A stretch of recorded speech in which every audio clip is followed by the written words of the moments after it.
And right now we welcome in our Meredith Marakovits for today's runs, hits, and errors. Meredith, Yankees are the only team in the majors to not lose 3 straight games this year. They will have a tough time trying to avoid that tonight going up against Matt Harvey, which you brought up with David Adams there.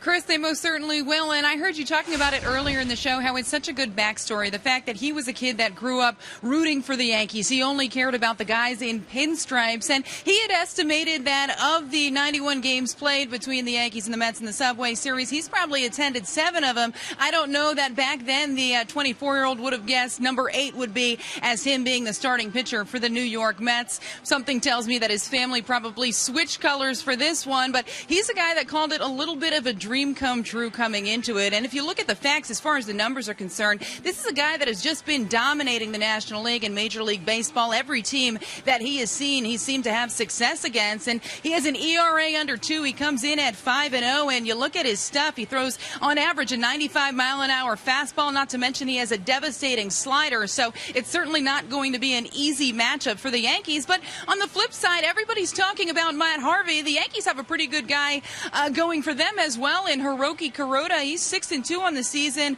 ERA over 2. That inflated a little bit due to the fact that he really struggled a little bit last time out early on. Also got hit in the calf, exited that one early. Joe Girardi said he'll watch him a little bit more closely in the first couple innings of this one, make sure that he's able to push off of that foot, but doesn't expect that there will be any problems. I can tell you this about Kuroda, though. He has not had a ton of success here in Queens. He has an ERA over 8 and has yet to win.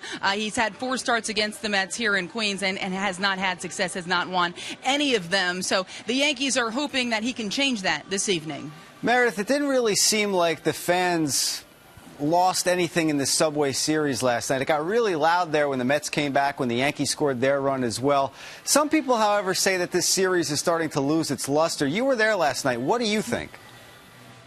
Well, yeah, when there are big moments in any ball game, fans are going to get into it, and the fact that you have both Yankees and Mets fans here at about an equal rate, that certainly adds to it when your particular team goes well. You saw that when Brett Gardner stole the home run from Murphy in the 6th inning, and you also saw that when the Mets tied things up and eventually took the lead. And, you know, you just look at the ballpark. There were empty seats out there, which early on in this Subway Series, you wouldn't have had that. But this has been something that's been going on since 1997, and you also point to the fact that the Mets have really struggled the past couple years. The Yankees don't have the same names on the field that they typically do. So I think that all plays into it. And you even heard from David Adams. He's heard about it. He knew about it, but maybe not the same. When he got here, it just turned out to be another game, although he did appreciate the fact that the fans got into it when there were some big moments. I highly doubt it's going to be just another game for Matt Harvey when he gets on the mound tonight. All right, just one last thing for us, Meredith. Just give us a real quick preview of the pregame that you have with Bob, Flash, and Jack.